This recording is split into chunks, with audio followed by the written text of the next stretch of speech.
Good evening. We've got obviously Wales manager Ryan Giggs. Who wants to go first? Ryan, what was your reaction to this? Disappointed, obviously. You're always disappointed when you lose, but I'm proud of the players. I'm proud of the performances that they put on in the 2 games against a very good team, and we'll learn from it. You've seen tonight that Denmark, they're efficient, they're experienced, they're disciplined, and they get the job done, and we can learn from that. But also, in both games, we were more than a match for them, and just that little bit of luck and bit of quality at the end, we could have come out on top on both games. Unfortunately, it wasn't to be, and we're disappointed. The players are disappointed, but I told them that they should be proud of themselves, and we'll learn from this game, well, definitely. Ryan, what do you take of the campaign as a whole? Well, we've got a lot of players, obviously, who have now got experience, both a great performance and a great win here, and also the disappointment. And like I said the other day, you can learn a lot, maybe more from the defeats, and we'll certainly do that. But all the experience that these young players have had in these games will stand them in good stead, going into the Euros, and that's what we wanted. We wanted competition for places, and that's what we've got. So, when you see the likes of Ethan Ampadu come on and put on a performance like that, and David Brooks, these are players that excite the fans and excite me. And there was parts, I hate losing, but there was parts of that which I really, really enjoyed. And just brushing up on the things that we can do better, that Denmark do. They're efficient, they know how to stop the game, they know how to wait for the right moments, and that's something we can learn from. But you only get that from experience, and they're a very experienced team. They've been together for quite some time now for the campaigns that they've done, and you're sort of making these changes. There is no fear in this group of players that we've got. So does that give you the hope and the attitude going forward now, despite the disappointment of finishing where you're at tonight? Yeah. Overall in the campaign, lots of pluses, but things that we can learn from, things that we can do better.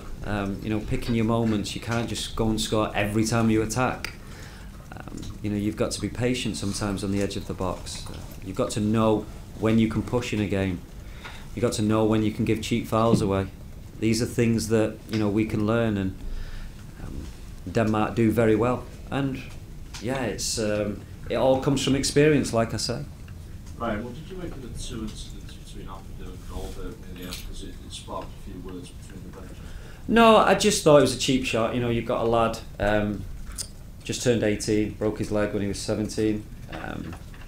He plays the ball and it's a late tackle. I realised that we're not playing tiddlywinks. It's a competitive game. There's going to be tackles, and that's part of the game. I like that. But for a young lad who's been injured badly recently, it was a cheap shot. That's why I reacted, and I was proud of the players, how they reacted, protecting a young player, which is how it should be. What do you make of Ethan's reaction? The crowd enjoyed it. Is that, although you probably going to condone the yellow card, but does that at least show you that there is some fire in this team? I want to see. I want to see. As long as they don't go overboard, it shows that they care. It shows that they don't enjoy that. It shows that they're not going to get bullied, and I like that. I like that in a team.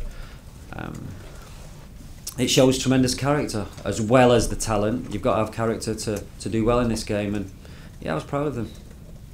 Ryan, I know there's one game left, but how would you sum up? This was the one that came to us first tonight. How would you sum up your first year in charge, and how much have you enjoyed it?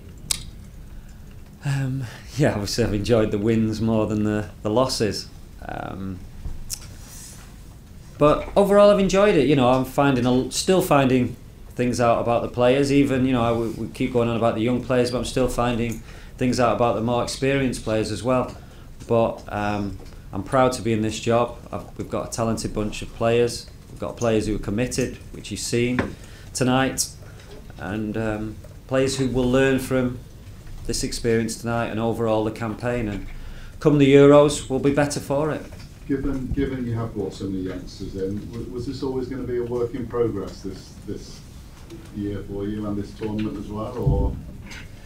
Yeah, and it was, but you know, there's still a bit of me that we could have won this.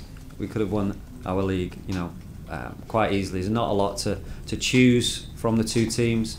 I think overall it was experience. They were better at managing the game than we were in both of the games, and of course they've got quality. You know, I'm not just saying that they're just a workman-like team. They're a quality side, and they showed that over a long period of time. So we need to get to that level of consistency, because they're a team that don't get beat very often, and find a way to get over the line, find a way to win. Ryan, how do you approach Albania in terms of maybe giving some other guys a rest, especially against some new players? Yeah, it's a bit of juggling, you know, just see how the players are in the next couple of days, how they've reacted. Obviously we had a couple of injuries tonight, so you'd have thought they won't make it for Tuesday. And there's also players, you know, who need a game, who I've not seen a lot of, and are doing well for their clubs. So yeah, we'll just have to see how the lads are in the next couple of days, and yeah, get ready for what will be obviously a tough game. It always is away from home, and yeah, hopefully get back on that winning track. Ryan, how prepared do you, after the Euro draw, how prepared do you think you are, and have you picked out a fantasy group? Fantasy group? Or do you like it? Not really, no. I've not thought that too far ahead, but no, I feel we're quite prepared. You know, obviously, come March, you don't know where the players are injury-wise, but if everyone's fit, I'm more than happy that whoever we get will be competitive. And like I say, we'll learn from this Nations League. I've really enjoyed it. I think the players have enjoyed it, the fans have enjoyed it.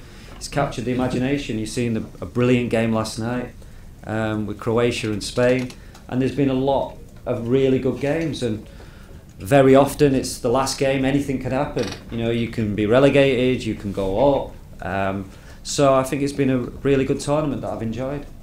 Ryan, it's been your first competitive campaign, only 4 matches, but are there things that you've learned about the job during that period? Yeah, there is. Obviously, when there's a quick turnaround like we had in the first campaign,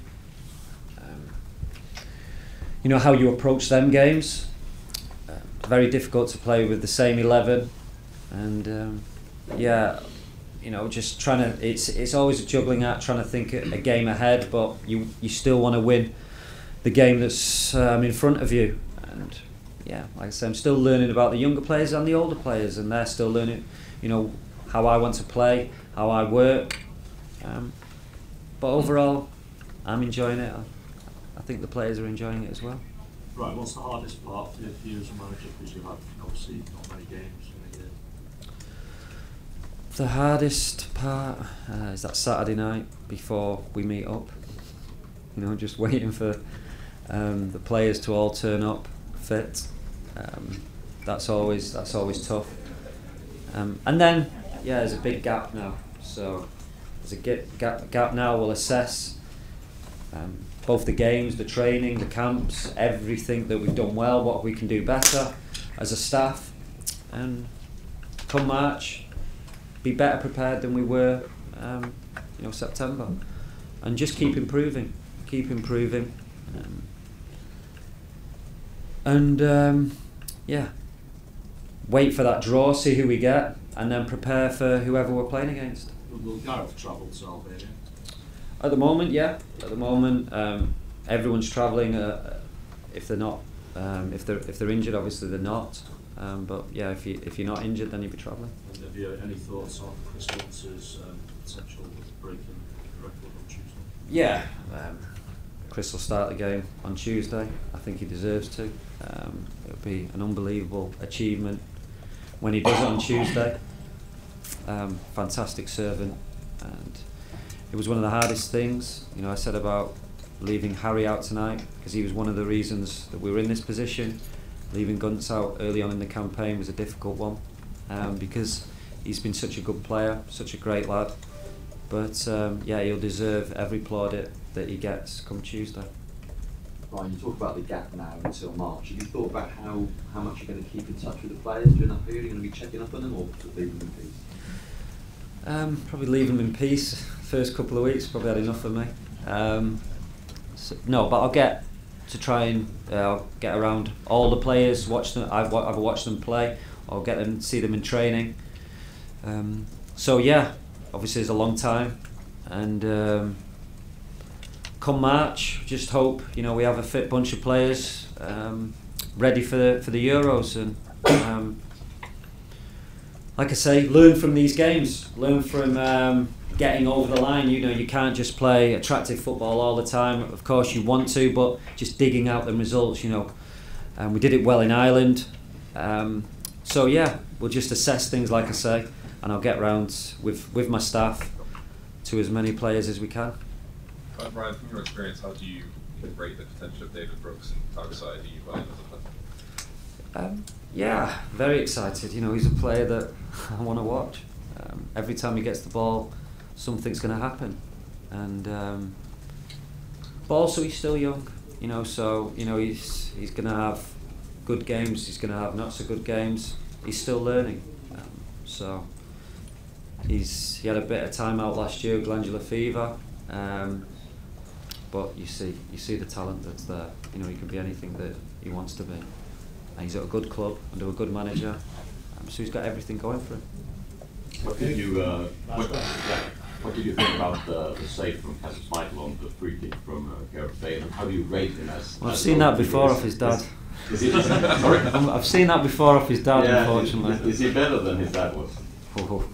That's dangerous. That's a statement. No, both quality keepers. I mean, but the save tonight was perhaps the difference, because if we score, then we maybe go on and to win that second. But that's one of the reasons why they get through. They get over the line. They don't give a lot of goals away, and of course Casper is a big reason for that, as well as a well-drilled defence, well-drilled midfield in front of them.